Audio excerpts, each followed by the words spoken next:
Good afternoon, Trump's family. Welcome back to my channel. Have a good day and God bless you. Let's get into the news. And I've been sounding the alarm on Fox News for a while now.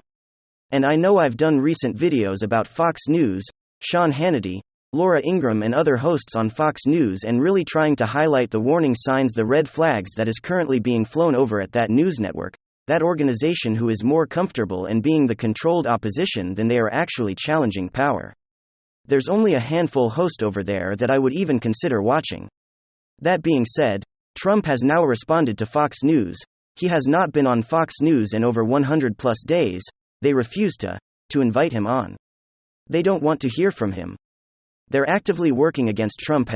I've noticed this, and I've also shared with you guys numerous different articles and accounts of Fox News working against Trump and MAGA. And this is something that Trump has finally had enough of, and he's finally responding, even to the point of saying, hey, I'll take low-radii CNN over here and make them a powerhouse juggernaut. Many of these mainstream media corporations are all controlled opposition to an extent. Fox News used to be a pretty cool bastion of place where it would actually fight back against the establishment and against the regime. But over the course of the last few years, especially after Roger Ailes' passing, the company has taken a new direction with leaders such as Renton, that Rand Paul Ryan, taking the reins of it and helping steer it back into a never Trump or the old established Rhino camp, and making sure that voices that help push MAGA America first and Trump policies are drowned out and buried. And so this article coming to us from the Gateway Pundit says Trump attacks Fox News for pushing Democrat agenda, vows to help low-rating CNN if it goes conservative. That's right. It's no secret that Fox News as an organization is not a fan of President Trump. They proved this on election night in 2020. By using Never Trump heirs Chris Wallace and others to demean Trump voters since election night. Many of these Trump supporters, who together make up the greatest political base in the history of the United States, have not returned to Fox. On Sunday, former President Trump criticized Fox News for continuing to push the Democrats and their agenda, while also vowing to help competing networks CNN become a goldmine if it becomes more conservative. Wow. Fox News really pushing the Democrats and Democrat agenda, Trump wrote on his social media. Truth Social gets worse every single day. So many Democrats interviewed with only softball questions that Republican counterpart gets cream. Trump added. Gateway Pundit previously reported the famous attempt by Bret Baier to attack Kerry Lake that ended horribly for the Fox News hosts. Fox News only invited Kerry Lake once on primetime in 7 months, and it was an ambush interview. In June, Fox News host Bret Baier invited Kerry Lake on before the GOP primary election. Kerry had Bret bar flush of anger after she chewed him up and spit him out. Trump continued. Rhino Karl Rove is unwatchable, very negative, and on all the time has a big record of losing. Not an easy place to be a Republican, especially with all the pervert purchase ads. If it can be recalled. It can be recalled that Rhino Karl Rove conspired with Shin He Grantons to contrive false accusations against Eric Greitens, as reported by the Gateway Pundit in March. A senior. Lastly, Trump said if low-rating CNN ever went conservative, they would be an absolute goldmine and it would help them do so. New CNN boss Chris Litch has reportedly told CNN makers to stop using the term big lie to describe the 2020 fraud. Litch pointed out that on his "this line is used on Excuse Me." Litch pointed out that this line is the same one used by Democrats. President Donald Trump responded by congratulating CNN, saying it was a big step on his Truth Social account. Chef media correspondent for the entire Claire Actison has warned that there's going to be the possibility of people leaving CNN and possibly the ratings going down as a result of the network's efforts to become more neutral. So we'll see what happens, but one thing is for sure. Fox News has become unwatchable over the course of the last couple years, especially right after the 2020 election, right after they decided to call Arizona, right after the polls had just closed. They called Arizona. Many of you guys remember that day. I remember back in 2018 when I called California's Republican races a minute after the polls had closed in California. And many people decided to get out line and go home after it was reported that Republicans had lost many of those seats that were up for grabs in 2018, which gave the Democrats a complete control over Conquer House of Representatives back in 2018. I remember that day. I remember how Fox News was doing a lot of that wonky stuff even back then. And then, The way that Joe Biden wants to go is he wishes to degrade us at home, both morally and economically. And this is a major, major problem. And this is leading to significant conflict inside the United States. So for example, yesterday, Joe Biden had a tweet and seems like a small thing, but it's not. Joe Biden was tweeting it, obviously, he's targeting the so-called MAGA Republicans by mad Republicans, these people who he labeled last week threats to democracy, right? The real threat is not China, the real threat is not Iran, the real threat is not Russia, the real threat is you, if you're a person who disagrees with him, and when I say if you're a person who disagrees with him, I really mean that.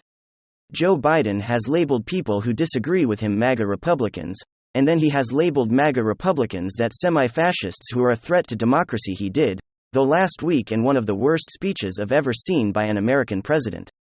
So he tweeted out yesterday, because yesterday was Labor Day, quote, "We understand something that MAGA Republicans in Congress don't. Wall Street didn't." Now this seems like silly pablum. Right? I mean, it seems like okay, fine. He's just doing his Bernie Sanders routine, but understand what he's actually doing in this tweet. He's doing a couple of things. 1. He's labeling half of Americans the enemy. And 2. That is looking to Trump right. What makes you mad Republican is apparently you think that Wall Street is important. And 2. He's undermining Wall Street. Now, there are a lot of problems with Wall Street dependency on Washington. But let's get one thing straight on an economic level. Capital markets make country strong. If you look back at that entire history of charts that I just showed you, the countries with the strongest capital markets dominate.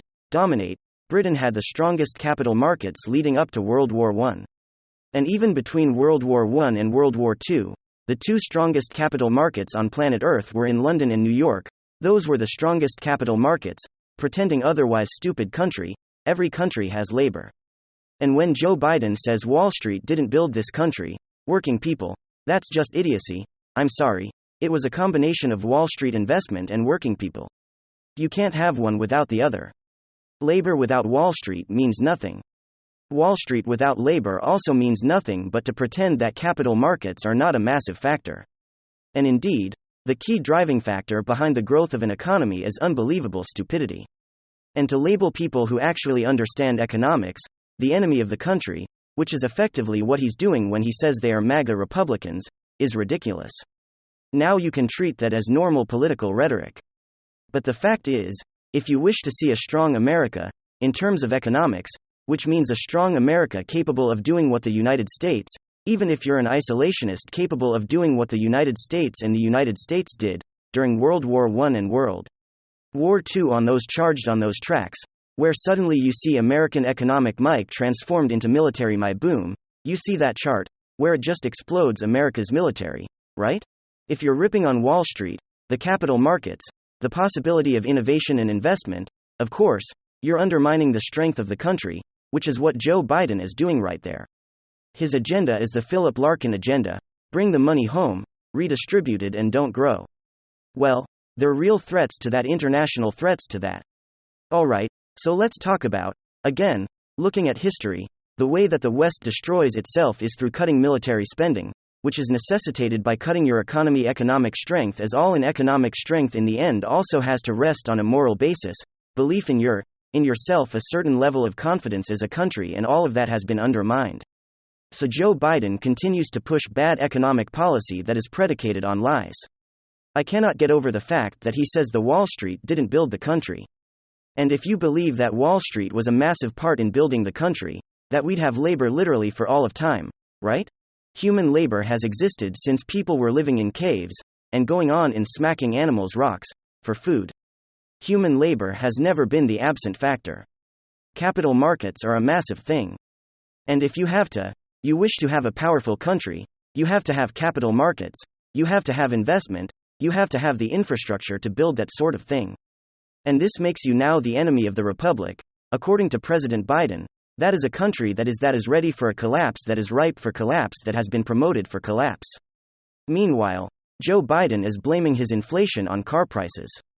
Well, does it ever occur to him that maybe the policies that he has promoted have helped inflate those car prices, like for example, When you keep outsourcing manufacturing of chips to China, that's kind of a problem because China can cut off the global supply chains. When you decide that you're going to inflate the economy by spending extraordinary sums of money on garbage green energy policies, you're strengthening your enemies. Here's Joe Biden blaming inflation on cars. Everyone listen to this, Biden said. I also signed the Chip and Science Act or groundbreaking law. Well, once again, manufacture semiconductor chips that power everyday everything, our smartphone, dishwashers, automobiles. By the way, the reason why last year, inflation was so high, you know the biggest reason, cost of automobiles. You know why they cost so much? They didn't have the computer chips to make the automobiles? Okay, well, if you want to maintain the computer chips and make the automobiles, you have to make sure it was the Taiwan and secure, since 92% of all advanced semiconductors, those of the chips, are produced in Taiwan. Well, in order to do that, you have to stand up to wait for China. And if you're not going to stand up to China, because you're gonna weaken yourself militarily and economically, and then you can expect those cars to get a hell of a lot more expensive over the course of the next few years, which they will anyway, thanks to his green policies that are driving actual affordable cars off the road. And not everybody can afford to buy a Tesla. I mean, Tesla has a massive backlog. Joe Biden is still bragging about his economic recovery. Here he was over the weekend. And everyone listen to this, Biden said.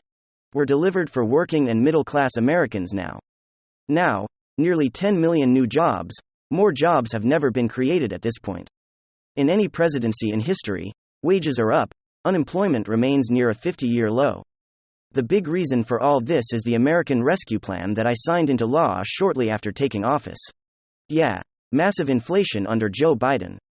And of course, promoting his quote-unquote green agenda by Debt Inflation Reduction Act, which is a massive spending boondoggle, $1.2 trillion, or something. He's going to continue touting it, even though all it does is drive up the spending on crap green energy projects, which are not going to generate jobs, they're only going to be wasting money. And the reason they're doing that is because, again, the conflict that Democrats see is not a conflict between countries, they don't see a geopolitical conflict, they prefer to see the great moral conflict in the world as environmental and internal, right? Those are the two things that are actually fighting. They're not looking at the world in a competitive way, the way that you would if you were a 19th century politician looking at the balance of power. If you're Bismarck, or if you're Disraeli, you're looking at the balance of power, and you're trying to figure out exactly how do we make sure that our country maintains its strength.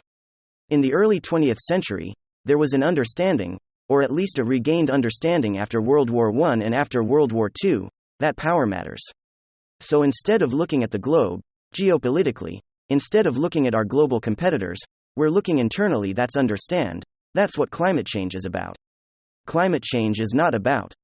It's not about competing with China. Climate change is about competing with ourselves and destroying ourselves. We listen to John Kerry talking about climate change. He says, we're in a war with the climate. Well, in reality, the international sphere is a hub zone war of all against all. The real war you have to fight is the war against China. I'm not talking about a military shooting war. I'm talking about you better maintain your competitive edge against China, or they will go to shooting war with you. You better make clear to the Russians that if they cross this line, you're gonna get clocked, or they will go to war. But instead, what are the Democrats trying to go to war? What they're trying to go to war with the sun. They're trying to suggest that this is the real war. The real war is against two things, the sun and your neighbor. That is a country in a state of decline. Thanks for sticking around. Follow me daily. I will do my best to show you. There's a lot of information that shows what's going on. Remember where we go.